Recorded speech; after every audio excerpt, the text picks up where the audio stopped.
Exercise number 5.2 का question number 17 है। इस क्वेश्चन में बच्चों हमें 20th टर्म्स को निकालना है। लेकिन क्वेश्चन थोड़ा सा ट्रिकी है। क्वेश्चन कह रहा है कि from the last term of AP से निकालना है। अगर आप इसमें फर्स्ट टर्म ऑफ एपीज निकालोगे तो क्वेश्चन गलत हो जाएगा। हमें इसके लास्ट टर्म से निकालना है। तो पहले इस सीरीज को रिवर्स ऑर्डर में लिखना होगा। यानी कि इसका जो लास्ट टर्म है ना, ये फर्स्ट टर्म बन जाएगा। तो यहाँ पे नेक्स्ट हो जाएगा बच्चों 253, ये फर्स्ट टर्म हो जाएगा। और इसके बाद हम इसको लिखेंगे 13 और फिर 8 हो जाएगा और फिर लास्ट टर्म हो जाएगा 3। यानी कि इसका जो फर्स्ट टर्म था ये हो गया लास्ट टर्म। अब यहाँ से हम लोग इसको निकालेंगे 20th टर्म्स को। क्लियर बच्चों? तो या इस सीरीज में जो फर्स्ट टर्म है बच्चों, फर्स्ट टर्म क्या है? 253 है। और इसका कॉमन डिफरेंस क्या निकलेगा बच्चों? किसी भी दो टर्म्स का डिफरेंस निकाल लेना है।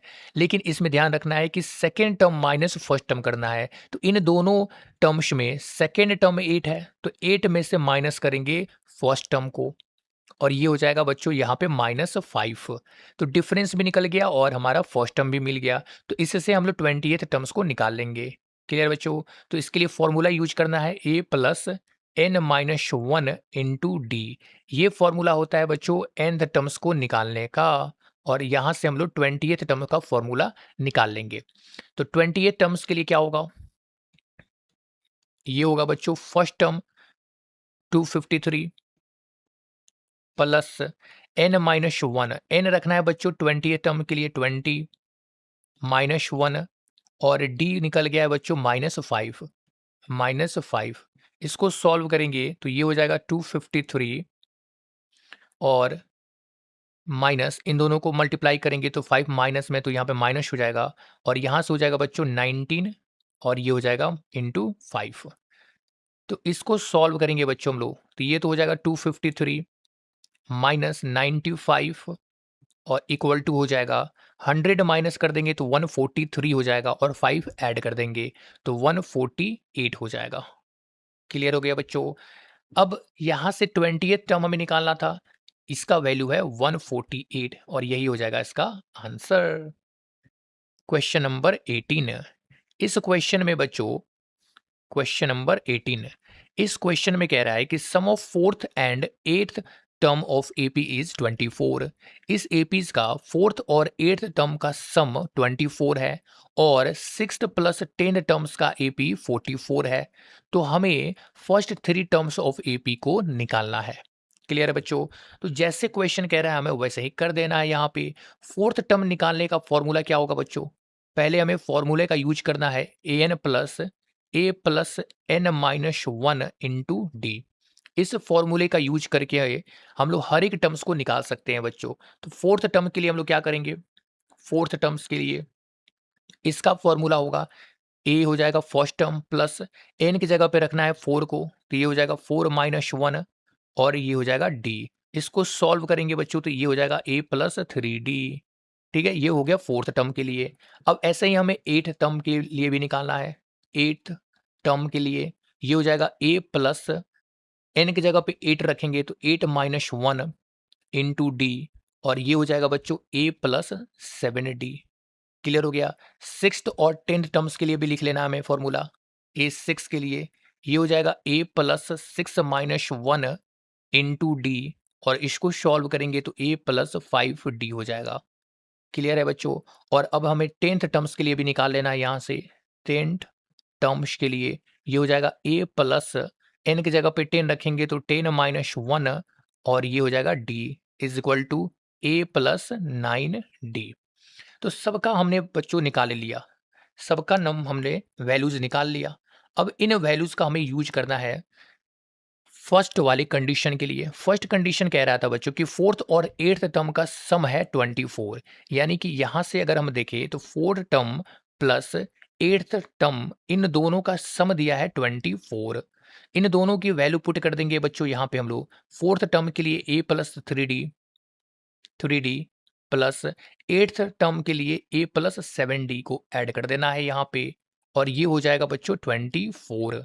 इन दोनों को ऐड करेंगे तो ये हो जाएगा 2a + 3 + 7, ये हो जाएगा 10d इज इक्वल टू 24। अब इसको मान लेंगे कि ये इक्वेशन नंबर फर्स्ट है। ठीक है बच्चों। सेकंड कंडीशन दिया है कि सिक्स्थ प्लस टेंथ टर्म्स का वैल्यू है 44। तो sixth term plus tenth term is equal to 44 है। तो यहाँ पे हम लोग वैल्यू पुट कर देंगे बच्चों। सिक्स्थ टर्म का वैल्यू हमने निकाला a plus 5d plus tenth terms के लिए हो जाएगा a प्लस 9d और इसको ऐड करेंगे तो 44 हो जाएगा। इनको सम कर ले बच्चों तो 2a प्लस 5 और 9 को ऐड करेंगे तो 14d हो जाएगा इज इक्वल टू 44। क्लियर है बच्चों। इसको मान लेंगे इक्वेशन नंबर सेकंड। अब हमें इक्वेशन फर्स्ट और सेकंड दोनों मिल गया है। तो यहां से बच्चों हम लोग a यानी कि फर्स्ट टर्म और d कॉमन डिफरेंस इन दोनों को निकाल लेना है और फिर हम लोग फर्स्ट थ्री टर्म्स को बहुत आसानी से लिख लेंगे। क्लियर बच्चों। तो इसके लिए हम क्या करने वाले हैं, इन दोनों टर्म्स को सॉल्व कर लेंगे। ठीक है, इन दोनों टर्म्स को हम लोग सॉल्व कर लेंगे बच्चों यहाँ पे। तो हो जाएगा 2a प्लस 14d, ये सेकेंड इक्वेशन है बच्चों, is equal to 44 second number equation. और फर्स्ट वाले इक्वेशन को भी लिख लेना है और इन दोनों को हम लोग सॉल्व कर लेंगे यहाँ पे। इक्वल टू 24, ये है इक्वेशन नंबर फर्स्ट। इसको सॉल्व करेंगे, माइनस करेंगे बच्चों सब सारे टर्म में, तो ये तो कैंसिल हो जाएगा और 14 में से 10 माइनस होगा तो 4d हो जाएगा इज इक्वल टू 44 में से 24 को माइनस करेंगे तो 20 हो जाएगा और d की वैल्यू यहां से निकल गया बच्चों 20/4 इज इक्वल टू 5। तो d की वैल्यू निकल गया 5। अब a की वैल्यू निकालना है, इसलिए इस 5 को हम इक्वेशन नंबर 1 में पुट कर देंगे। ठीक है बच्चों, इक्वेशन नंबर फर्स्ट में पुट कर देंगे d की जगह पे। तो ये हो जाएगा 2a प्लस 10 इंटू डी की जगह पे 5 को रखेंगे तो ये हो जाएगा बच्चों 24 के इक्वल। क्लियर है। हमने क्या किया बच्चों, इक्वेशन नंबर फर्स्ट में पुट कर दिया 5 को। ठीक है, इक्वेशन नंबर फर्स्ट में पुट कर दिया है 5 को या डी की वैल्यू को। इसको मान लेते हैं बच्चों ये डी की वैल्यू है। ठीक है, इसको हमने पुट कर दिया। तो अब क्या हुआ यहाँ से बच्चों, ये हो जाएगा 2a प्लस 10 इंटू 5 करेंगे 50 इज इक्वल टू 24। तो यहाँ से बच्चों 2a की वैल्यू हो जाएगा 50, इधर आएगा तो 24 माइनस 50 और इसको सॉल्व करेंगे तो -26 हो जाएगा। इसलिए बच्चों यहाँ से a की वैल्यू हम लोग निकाल सकते हैं। अब 2a की वैल्यू 26 है, -26, तो a की वैल्यू क्या होगा -26/2 और ये हो जाएगा बच्चों -13।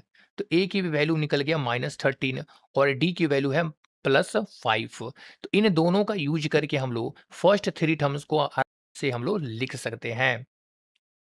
ठीक है बच्चों, तो क्या होता है इस टर्म्स को लिखने का, फर्स्ट टर्म होता है एपीज, सेकेंड टर्म एपीज होता है A plus D common difference, third term लिखना हो तो हम लोग ए प्लस 2d लिखेंगे। जो टर्म लिखना है बच्चों उसमें से एक कम करके 2d हम लोग लिखते हैं। क्लियर है। फोर्थ टर्म अगर हमें लिखना हो तो क्या करेंगे, ए प्लस 3d करेंगे। तो हमें यहाँ पे थ्री टर्म्स को ही लिखना है। तो पहला टर्म्स तो ए होगा -13, सेकेंड टर्म करने के लिए बच्चों ए प्लस डी कर लेना है, इन दोनों को ऐड कर लेना है तो -13 और +5 करेंगे तो -8 हो जाएगा। सेकेंड टर्म हो जाएगा बच्चों -8 और थर्ड टर्म के लिए हमें हमें यहाँ पे 2d करना है, a प्लस 2d तो -13 और +2 इंटू 5 तो ये हो जाएगा -13 और +10 इज इक्वल टू कितना होगा बच्चों -3 हो जाएगा। तो थर्ड टर्म हमारा हो जाएगा यहाँ पे -3 और ये सीक्वेंस ऐसे ही बढ़ता चला जाएगा। ये हो गया बच्चों इसका आंसर।